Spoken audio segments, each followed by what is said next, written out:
৯ মাসে ছড়ানো ভুয়া তথ্যের ২১% ক্ষেত্রেই নারীদের জড়ানো হয়েছে বলে জানিয়েছে অপতথ্য নিয়ে গবেষণা প্রতিষ্ঠান রিউমার স্ক্যানার।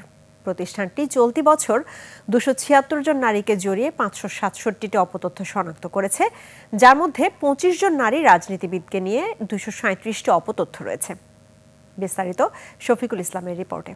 আপনার প্রিয় কাপড়ের যত্নে এলো এনজাইম সমৃদ্ধ Arik silver wash detergent powder, 500 গ্রাম মাত্র ৭০ টাকা। প্রিমার্ক।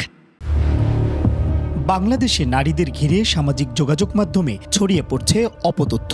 রাজনৈতিক অঙ্গন থেকে শুরু করে বিনোদন জগৎ, এমনকি সাধারণ নারীরাও অপতথ্যের শিকার হচ্ছেন। তথ্য প্রযুক্তি ব্যবহারের বিস্তার যত বাড়ছে, নারীদের ঘিরে ডিজিটাল সহিংসতা ততই স্পষ্ট হয়ে উঠছে।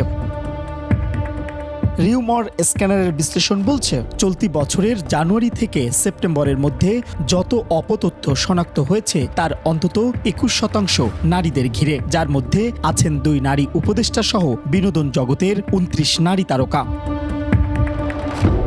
রাজনৈতিক, সামাজিক কিংবা ব্যক্তিগত প্রেক্ষাপটে নারীদের ছবি, পরিচয় কিংবা বক্তব্য বিকৃত করে উপস্থাপন করার প্রবণতা লক্ষণীয়। সমন্বয়কদের ভুয়া পরিচয় দিয়ে ক্রমাগত ভিন্ন নারীর ভুয়া ভিডিও ও ছবি প্রচার করা হচ্ছে। গত ৯ মাসে নারীকে জড়িয়ে ধর্ষণ সংক্রান্ত ৪৪টি ঘটনায় অপতথ্য ছড়ানো হয়েছে, যেখানে বিদেশের ঘটনা বাংলাদেশের বলেও চালিয়ে দেওয়া হয়েছে।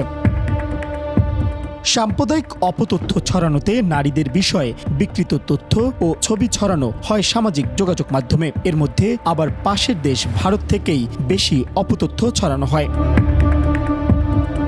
এছাড়াও সবচেয়ে বেশি গুজব ছড়ানো হয়েছে ক্ষমতাচ্যুত প্রধানমন্ত্রী শেখ হাসিনাকে জড়িয়ে। রিউমার স্ক্যানার বলছে ১৪৮টি অপতথ্য প্রচার হয়েছে তার বিষয়ে। এসব অপতথ্যের ২৯% পুরনো ভিডিও কেন্দ্রিক, যেগুলোকে চলতি বছরের ঘটনা দাবিতে প্রচার করতে দেখা গেছে।